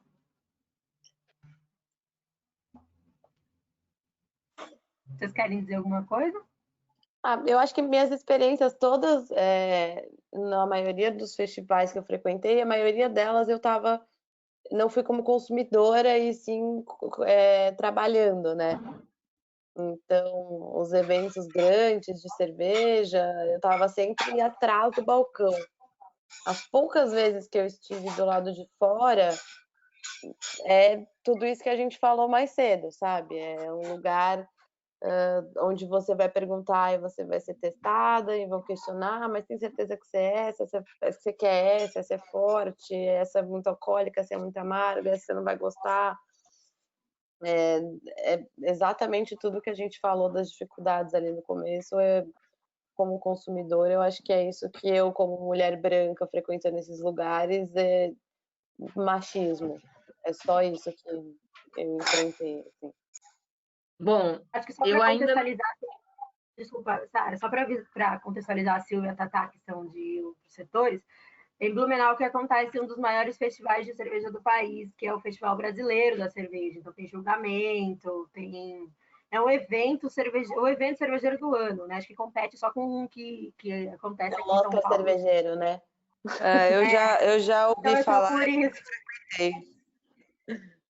Mas enfim, Sara, desculpa, pode falar. Bom, eu ainda não participei de nenhum festival cervejeiro grande, assim, fora, né?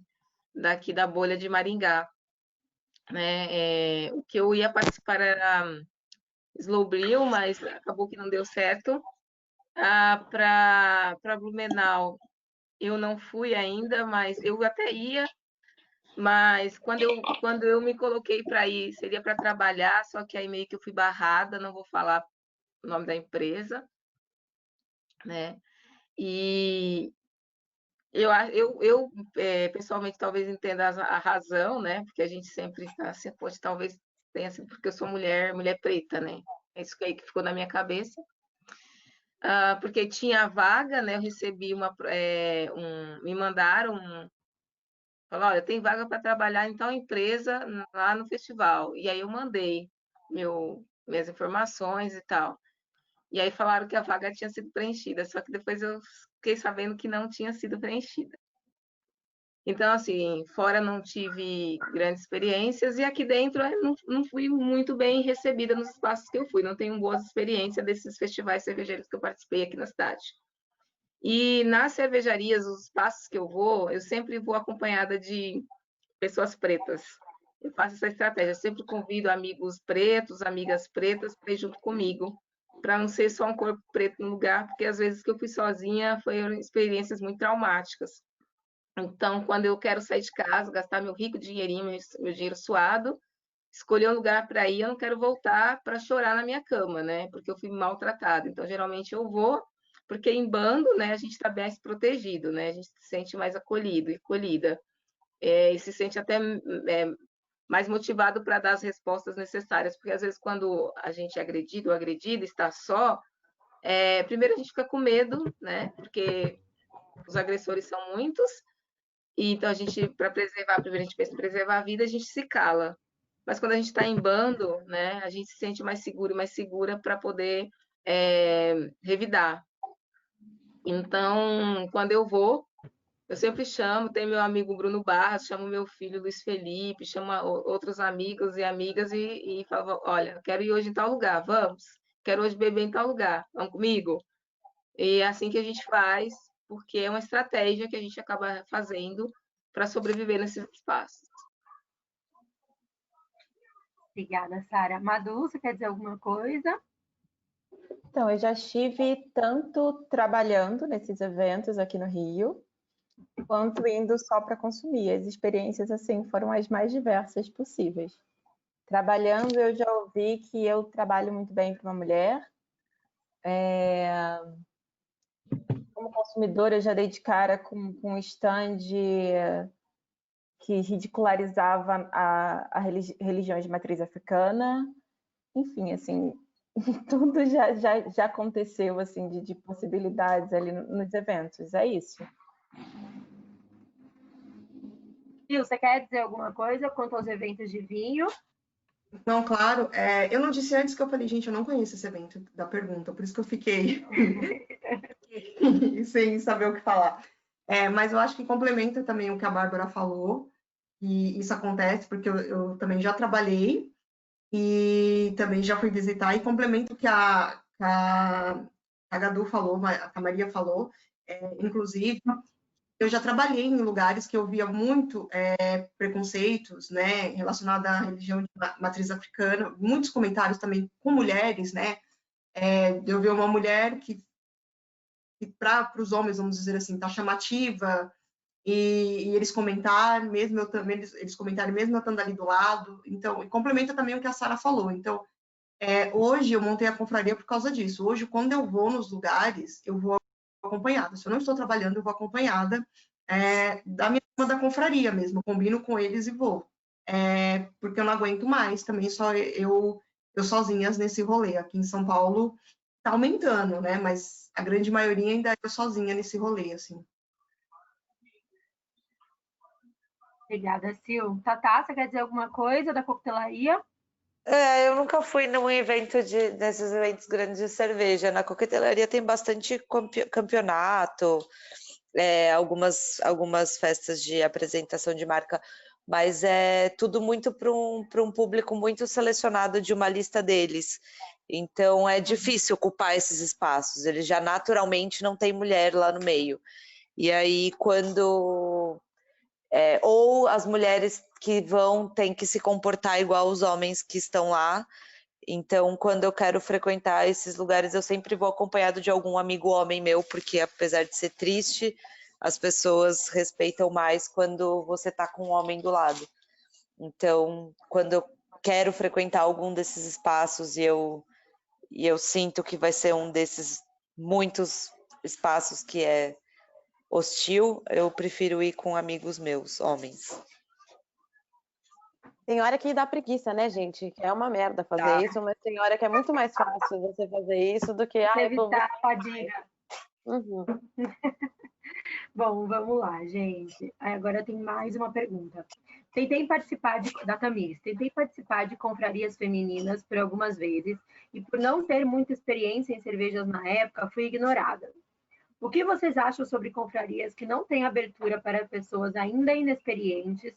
Como ser mais inclusivo, mesmo com quem não tem muito entendimento do assunto? Eu acho que isso vale tanto para a coquetelaria quanto para o vinho, né?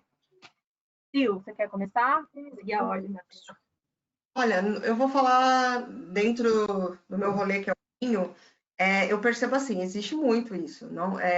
Pessoas ligadas a não ajudar essas pessoas que não entendem nada sobre o vinho, que na hora que fica bonitinho, postar na rede social, falando que vinho é para todo mundo, e a ideia é popularizar o vinho, eles fazem isso, mas na prática isso não acontece. Infelizmente, e é por causa disso que a gente recebe esse tipo de mensagem, igual você recebeu. Eu acredito que na cerveja deve ter isso bastante. As meninas estão aqui para dizer melhor do que eu. Na coquetelaria, eu não sei, eu acredito também que deve ter.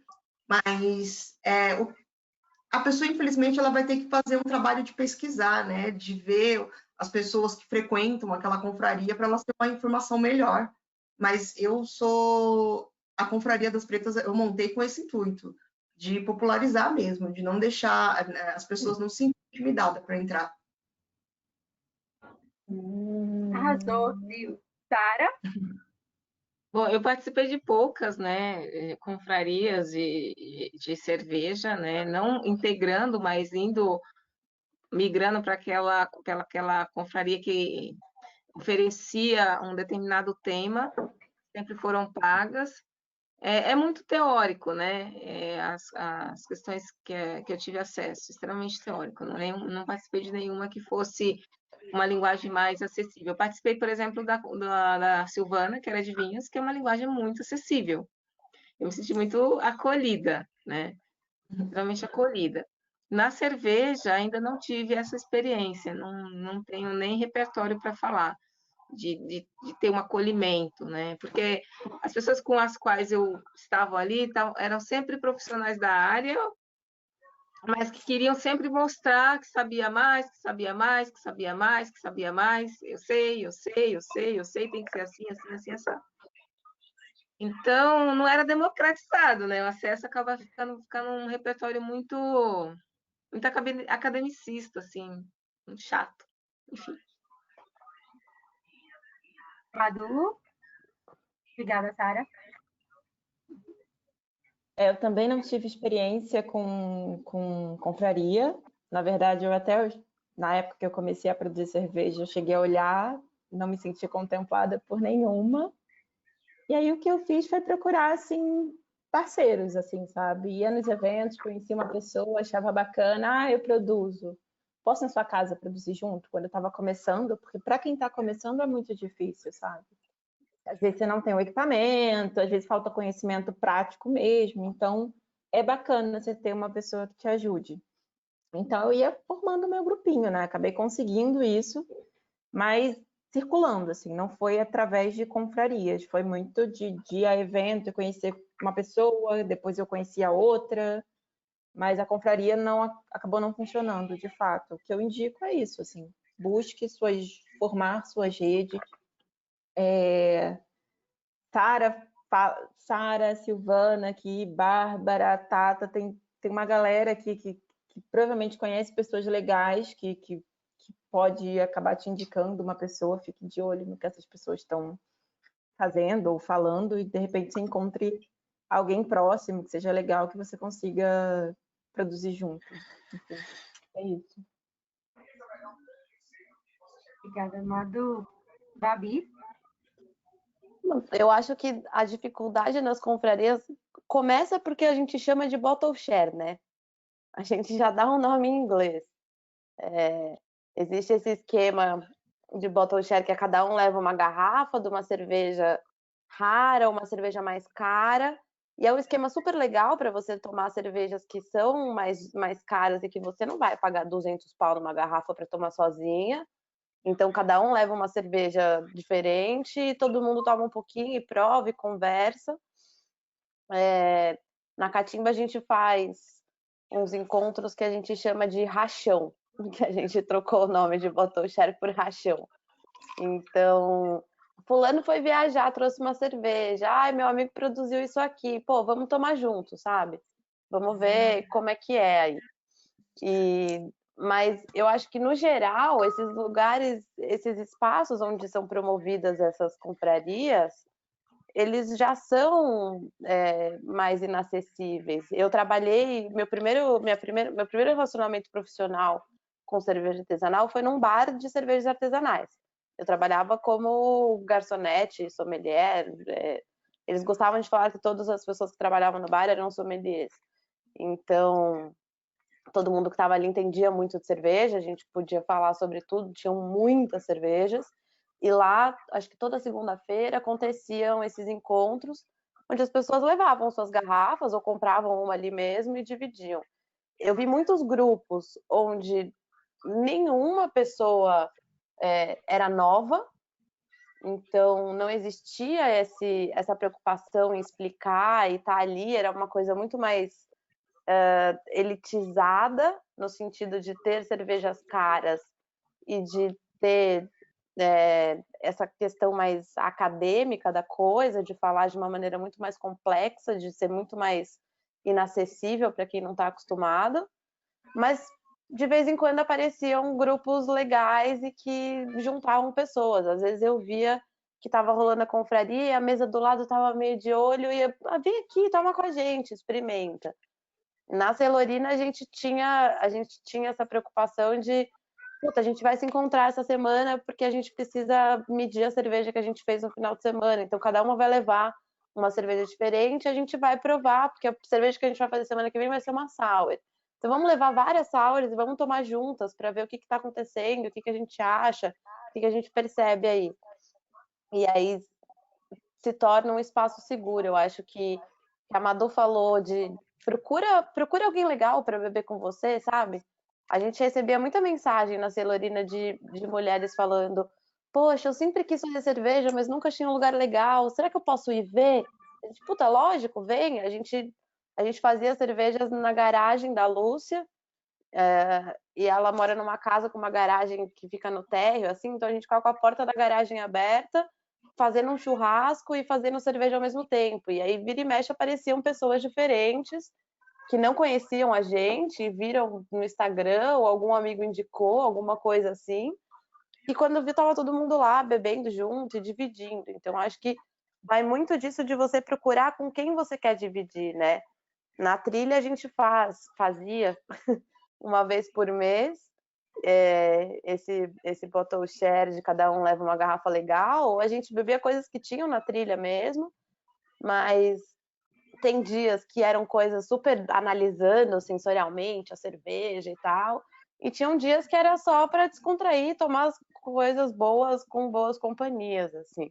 Eu acho que isso ainda é uma coisa que precisa muito ser desmistificada. Eu acredito que as confrarias, elas não têm interesse de ser acessíveis.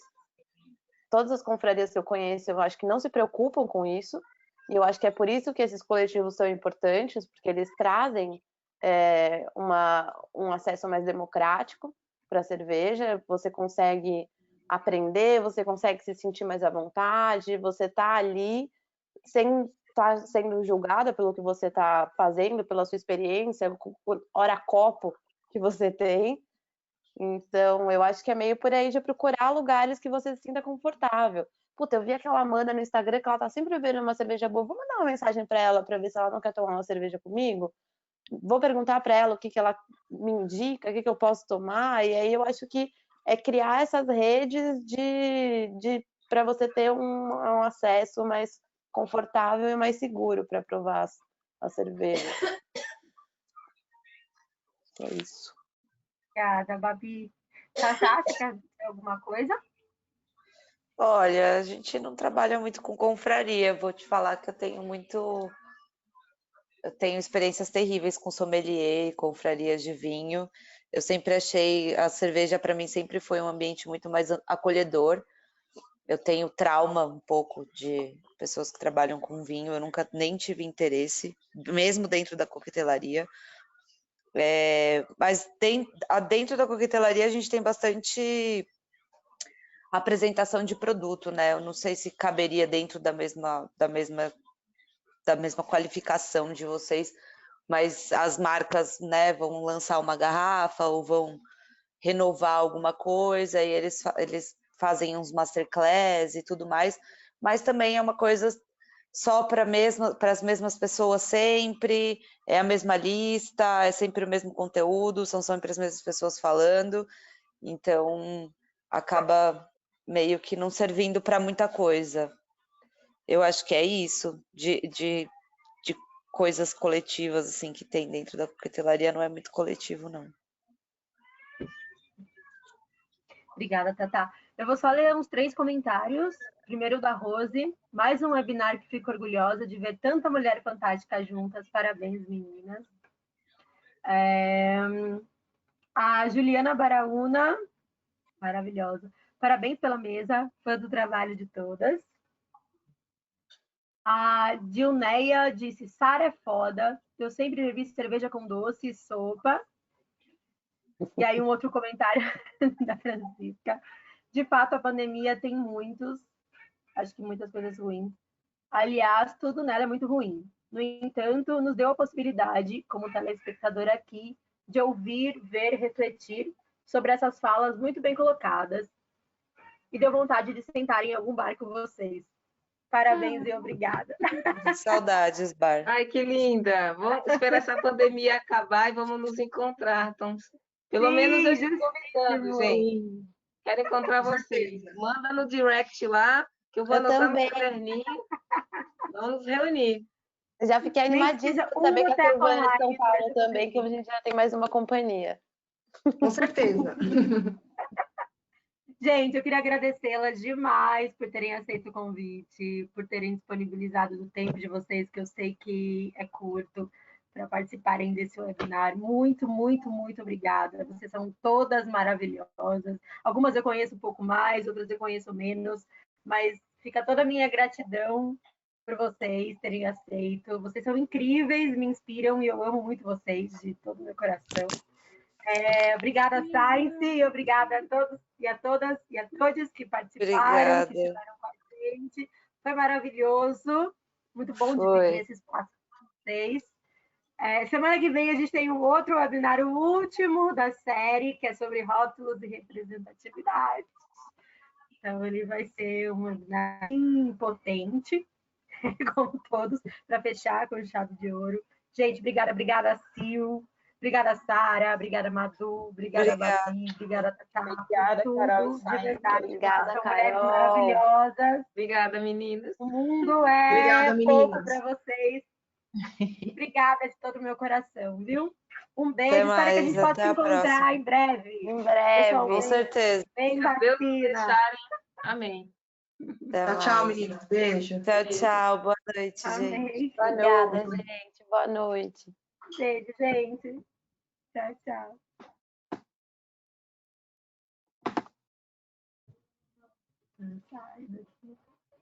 Ai, Carol.